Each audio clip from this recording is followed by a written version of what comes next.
Hey guys, it's Samantha with Usborne Books and More. I just want to share with you some of my family's favorite books here at our house that we love to read. So I'm going to start out with All Better.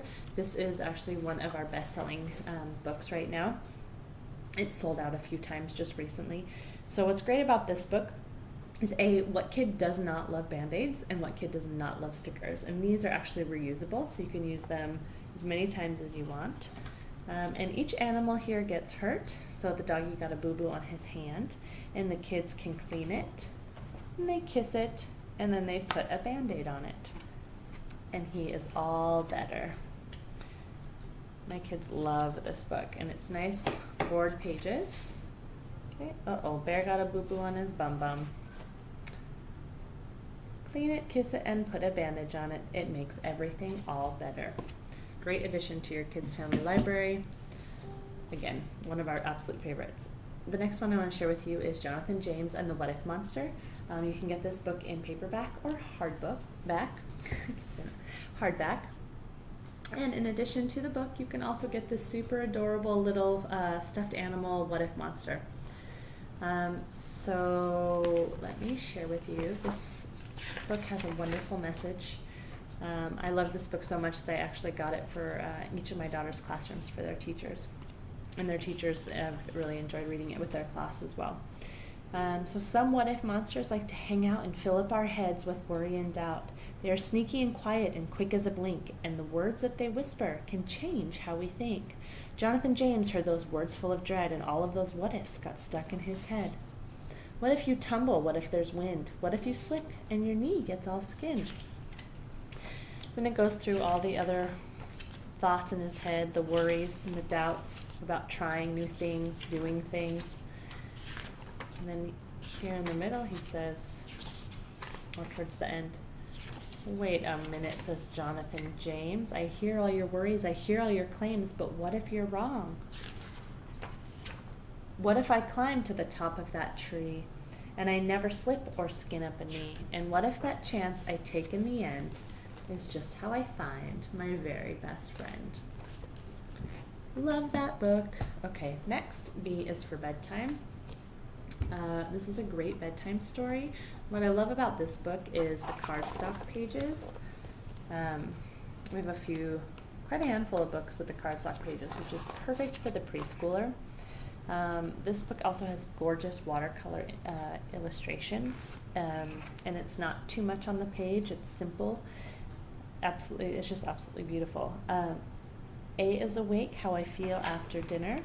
B for the book with my dad, it's a winner. And then obviously it just goes through the rest of the alphabet until the little girl gets into bed and falls asleep. So that is B is for bedtime. Another one, which is the exact same style as B is for bedtime. It has the nice thick cardstock pages. This is I Love You, Anna Molly, another very favorite book with Usborne. I love you hugely like a whale. I love you shyly like a quail. I love you cleverly like a fox. I love you powerfully like an ox. Beautiful illustrations again. Tons of different animals you can talk about with your kids. In the end, I love you birdily, bugly, animally. I love you so, for you are my family. Okay, and that's Anna Molly.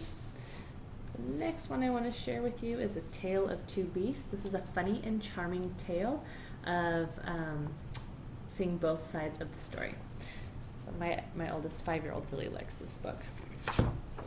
And I liked it so much, I chose to read it when I was chosen to read a book in her class. And the teachers really liked it as well. So the first part is the little girl's side of the story. And she talks about how she was walking home and she sees this beast hanging there and she thinks he's in trouble, so she rescues him and she brings him home and cleans him and wraps him up and keeps him warm. She makes him a house, she gives him a bath, takes him on walks, shows off all to her friends, and then he runs away. She doesn't know why. And then in the end here of her story, he comes back and she's a bit confused. And she said, well, he wasn't that strange after all. And then part 2 is the terrible beast.